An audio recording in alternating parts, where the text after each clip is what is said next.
मैं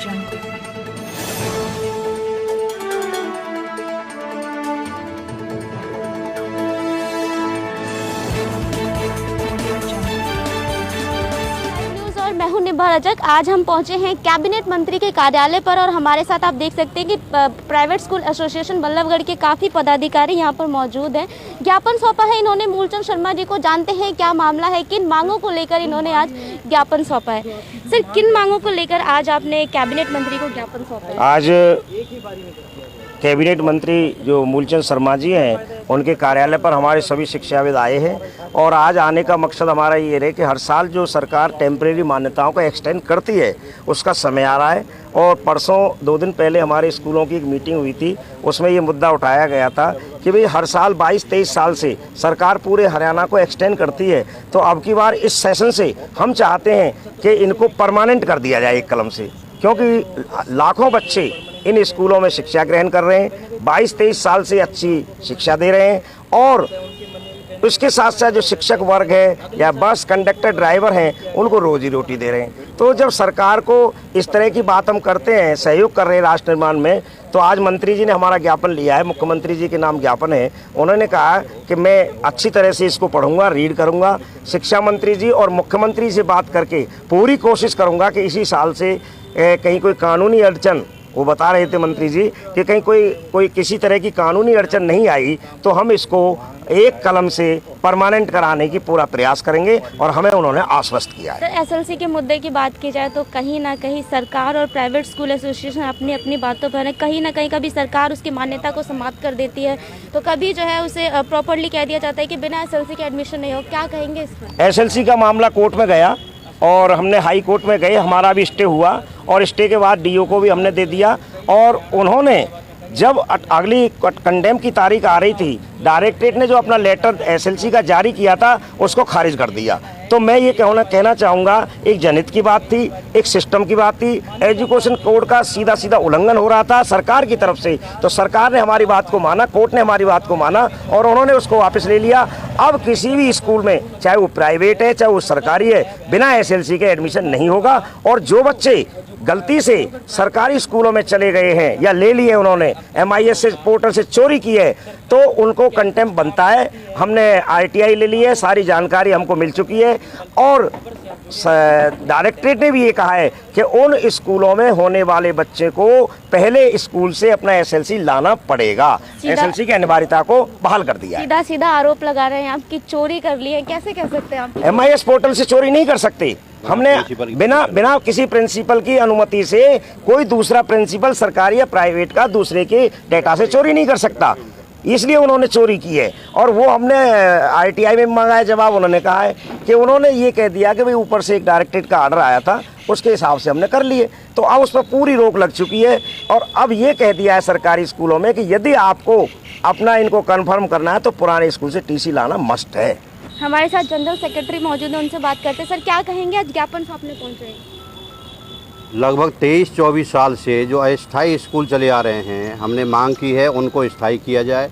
और फिर ये बीजेपी सरकार बहुत ही जनहित में फैसले लेने वाली सरकार है।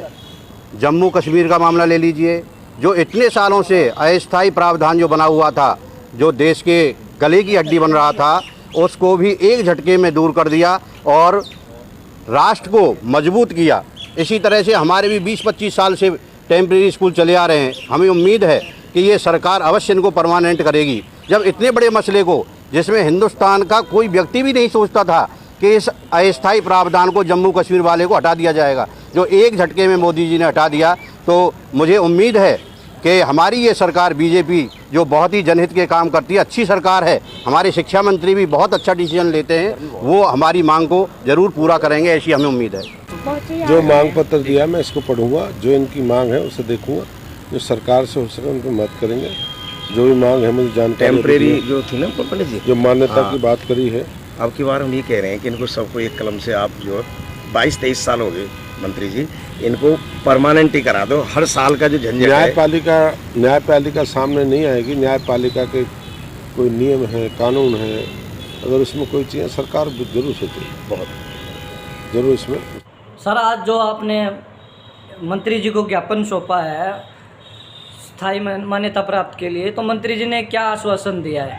आज हमारे सभी स्कूल संचालक बल्लभगढ़ प्राइवेट स्कूल एसोसिएशन के नेतृत्व में हरियाणा के कद्दावर मंत्री हमारे मूलचंद शर्मा जी, उनके कार्यालय सेक्टर 8 पर हम सब इकट्ठे हुए और पिछले 20-22 साल से जो हरियाणा के अंदर टेम्परेरी मान्यता के स्कूल चले आ रहे हैं पुरानी नियमावली से, आज हमने एक मुश्त मांग की है मंत्री जी से कि इन पुराने स्कूलों को आप सरकार मुख्यमंत्री जी अपनी कलम से इनको परमानेंट कर दें। सत्र 2021-22 से, इस सेशन से जो हर साल का झंझट है, हर साल मान्यता लेनी पड़ती है, हर साल सरकार को एक्सटेंड करनी पड़ती है, उसमें पेरेंट्स में और बच्चों में एक असमंजस की स्थिति रहती है।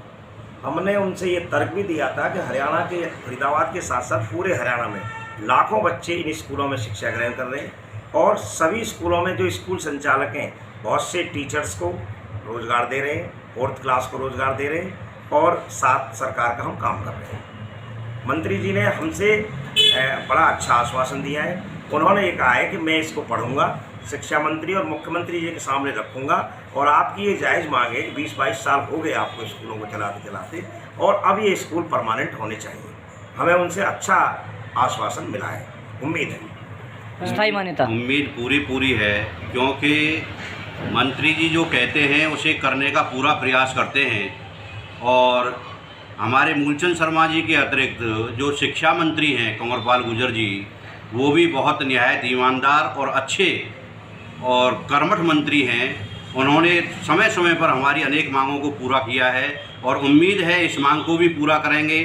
जहाँ तक मुख्यमंत्री जी की बात है तो ये सरकार ऐसी है, ये जनहित फैसले बड़ी आसानी से उनको करती है और जनता के अंदर एक सुधार के जितने भी प्रयास हैं, ये तो शिक्षा का काम है।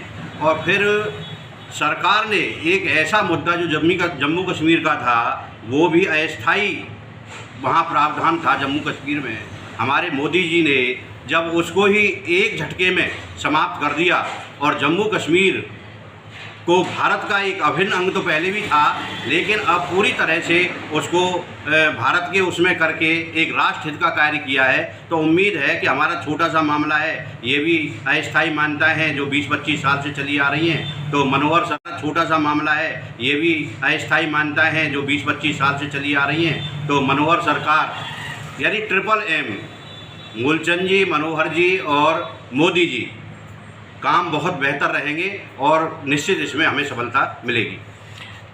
प्रधान जी, मैं एक बात जानना चाहूँगा कि आपके पास ऐसी कौन सी जो सरकार को भी सुझाव देंगे कि एक ही झटके में स्कूलों को मान्यता प्राप्त मिल सके, ऐसा कौन सी कोई पॉलिसी है आपके पास जो सरकार कर सके इसको? इसमें सरकार को बहुत आसान तरीका है, सरकार कर सकती है, सरकार को सब कुछ संभव है, क्योंकि ये स्कूल 1990, 99, 98 से चले आ रहे हैं।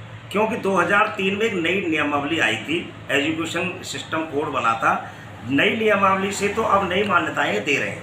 हमारा सरकार से और मुख्यमंत्री जी से ये कहना है अपने मूलचंद मंत्री जी के माध्यम से कि आप जो ये 20-25 साल से चले आ रहे हैं, पुराने नियमावली से चले आ रहे हैं, हर साल 1 साल एक्सटेंड देते हैं, तो आपको कोई दुविधा नहीं है और पुरानी नियमावली पर इनको एक साथ एक कलम से परमानेंट कर दिया जाए।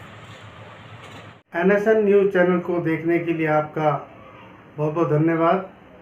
इस न्यूज़ चैनल को आप लाइक, सब्सक्राइब और शेयर अवश्य कीजिए ताकि आगे की ताज़ा खबर आपको समय पर मिल सके।